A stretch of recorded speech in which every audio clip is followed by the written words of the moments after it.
नमस्कार दोस्तों, मैं एडवोकेट यशवंत यादव आपका स्वागत करता हूं लाइटवाइज में। आज हम बात करेंगे, मैं आपको थंबनेल देख करके डराना नहीं चाहता हूं कि आप थंबनेल देख करके डर जाएं। मैं बताना चाहता हूं, आज मेरे साथ एक हमारे क्लाइंट थे, उनका फोन आया और फोन आया, वो बताया सर रिकवरी एजेंट आया हुआ है और वो थोड़ा डरे हुए थे, उसकी बातों से उतना टॉर्चर कर रहा था, इतना धमकी दे रहा था, वो डरे हुए थे। तो उन्होंने फोन लगाया, सर रिकवरी एजेंट आया है, पैसे मांग रहा है, तो मेरे पास अभी ईएमआई नहीं दे पा रहे हैं तो पैसे मांग रहा है। तो मैंने कहा ठीक है, तो मैंने कहा अच्छा ठीक है, आप क्या दिक्कत है? वो कह रहा है नहीं मैं पुलिस को बुलाऊंगा, पैसे दो, नहीं तो मैं पुलिस को बुलाऊंगा। यही बात को कह रहा है कि अगर नहीं आप पैसे देंगे तो आज मैं नहीं जाऊंगा, मैं यहीं पे पुलिस को बुलाऊंगा। लेकिन मैंने कहा अच्छा ठीक है, हमसे बात करा दो। तो मेरी कॉल ले नहीं रहा है, हमसे बात नहीं करना चाह रहा है, कह रहा है मैं किसी और से बात नहीं करूंगा, मैं आपको लोन दिया है कंपनी, आपसे बात करेगा। मैंने कहा ठीक है, कोई बात नहीं, डरने की जरूरत नहीं है, आप डरिए मत। वो कह रहा है नहीं, बार बार कह रहा है मैं पुलिस को बुलाऊंगा। मैंने कहा उनसे ईएमआई का डिफॉल्ट होना कोई अपराध नहीं है, कोई क्राइम नहीं है। आपने कोई अपराध किया है क्या कि आप डर रहे हो? पुलिस आएगी तो क्या करेगी? वो बुलाए तो कोई आपने क्राइम किया? कहा नहीं सर, बस ईएमआई नहीं दिया। हमने कहा ईएमआई न देना, लोन की ईएमआई न देना अपराध तो है नहीं, कोई क्राइम तो है नहीं, तो आप क्यों डर रहे हो? लेकिन वो धमकी पे धमकी दिया जा रहा है कि मैंने बताया किसी भी थाने पे, किसी भी चौकी पे आपके नाम पे एफआईआर दर्ज नहीं कोई करा सकता है। लोन की ईएमआई डिफॉल्ट होने पे मैंने उनको साफ शब्दों में समझाया, लोन की ईएमआई डिफॉल्ट होने में किसी थाने में, चौकी में एफआईआर दर्ज हो ही नहीं सकता है। एफआईआर दर्ज होगा ही नहीं तो आप क्यों डर रहे हो? उसने कहा कि ये फोन नहीं उठा रहे हैं, आप फोन नहीं उठाते हो इसलिए आपके नाम पे एफआईआर होगा, आपके ऊपर 420 का केस लगेगा, 406 का केस लगेगा। धमकी पे धमकी दिए जा रहा है, मैं सुन रहा हूं। हमने कहा इसकी बातें देखो, इतनी बातें कर रहा है, इतनी बातें, और हमारे क्लाइंट डर रहे हैं उससे और हमसे बात नहीं कर रहा है। वो डराए पड़ा है कि एफआईआर होगा, 420 का केस होगा, मैं पुलिस बुला रहा हूं।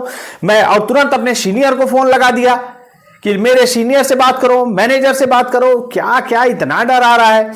तो मैंने बोला आप रुक जाओ, बहुत ज्यादा हो रहा है। मैंने अपने क्लाइंट से कहा आप रुको, ये बताओ ये है कौन? तो कहा सर कंपनी का है। मैंने कहा आईडी आपने चेक किया? तो कहा नहीं। तो मैंने कहा कि पहले उससे आईडी मांगो। हो कौन तुम? हमारे घर पे आए हो कौन? तुम चोर हो, ठग हो कौन तुम? तो जब उसने आईडी के लिए कहा कि आईडी दिखाओ पहले अपनी, तुम हो कौन? उस समय मैं फोन पे था। मैंने कहा आईडी मांगो उनसे। तो आईडी कह रहा है ठीक है, दिखा रहा है, मोबाइल में दिखा रहा है। मैंने कहा ठीक है, आईडी मोबाइल में दिखा रहा है, आप उसकी आईडी देख लो, वेरीफाई करो। तो उनके हाथ में नहीं दे रहा है, देखने को भी नहीं दे रहा है, कह रहा है आईडी है। थर्ड पार्टी था, आईडी है।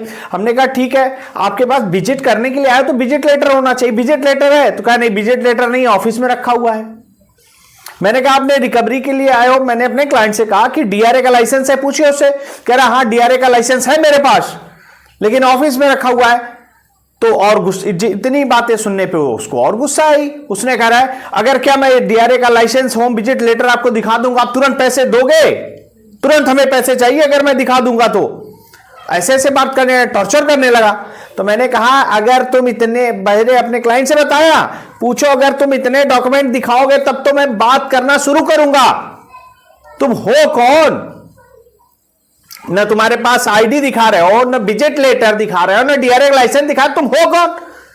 तुम तो अभी तक आए हो, कितनी बातें कर डाल रहे हो, पुलिस को बुलाएंगे, एफआईआर करेंगे, ये करेंगे, वो करेंगे, कहानियां तो इतनी बना लिए और ये तक नहीं पता तुम हो कौन, अपनी आईडी तक नहीं तुम दिखा पा रहे हो।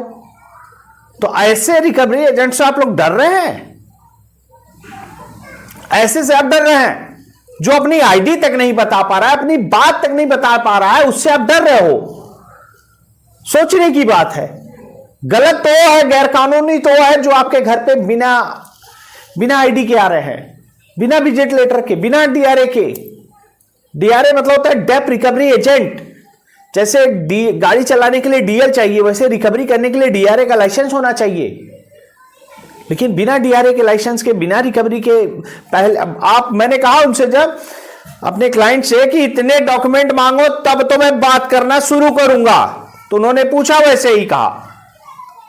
कि पहले आई कार्ड, विजिट लेटर और बीआरए का लाइसेंस, इतना हो तो बात करें, नहीं हो तो कोई जरूरत नहीं है, बात ही नहीं करेंगे। तो कह रहा अगर मैं दिखा दूंगा पूरे पैसे चाहिए। अरे तुम चाहिए तो बाद में, पहले तुम बताओ हो कौन। इतना डरा देते हैं। तो और एक चीज बता दूं आपको, पुलिस का कोई रोल है ही नहीं। वो पुलिस की धमकी दे रहा है उसको, वो क्या बुलाएगा पुलिस को?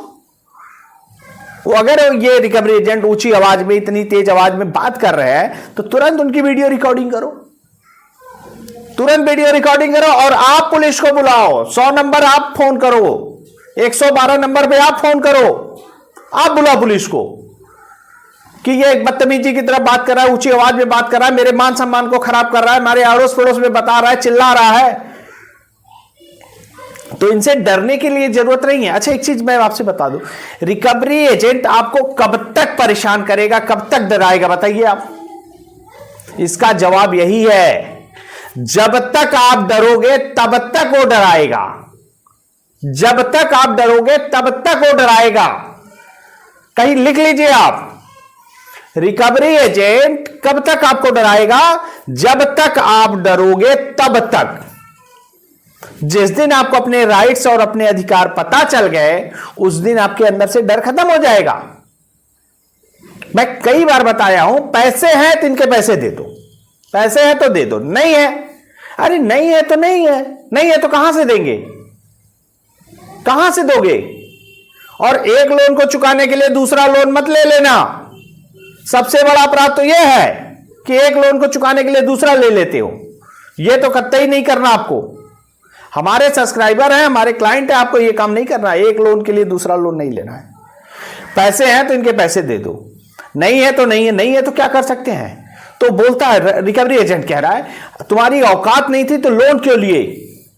तुम, मेरी औकात थी कि नहीं है? आपकी कंपनी ने मेरा सिविल देखा, मेरी औकात देखी, तब तो लोन दिया। लेकिन ये जो घूम रहे हैं, जो आपके घर पे आए, उनकी तो औकात भी नहीं है उनको लोन दे, और आप पूछने चले आए तुम्हारी क्या औकात है? औकात की बात करते हैं, क्या क्या बोलते हैं, मैं तो बोल नहीं सकता। इतनी ऐसी ऐसी बातें करते हैं कि मैं यहां पे वीडियो में बता नहीं सकता वो क्या क्या बोलते हैं, कैसे कैसे बोल, गाली गलौज तक करते हैं। तो आरबीआई की गाइडलाइन है, उस गाइडलाइन का पालन करना पड़ेगा। ये कानून है, लोकतंत्र है, लोकतंत्र है। वो कह रहे हैं सर धमकी देते हैं। अरे धमकी कोई दे, ये बताइए, आपको कोई धमकी दे रहा है तो धमकी देगा तो क्या करेंगे आप?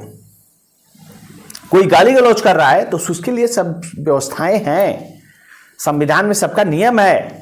कोई आपको ऐसे गैर कानूनी तरीके से डरा नहीं सकता है, धमकी नहीं सकता है, गाली गलौज नहीं कर सकता है।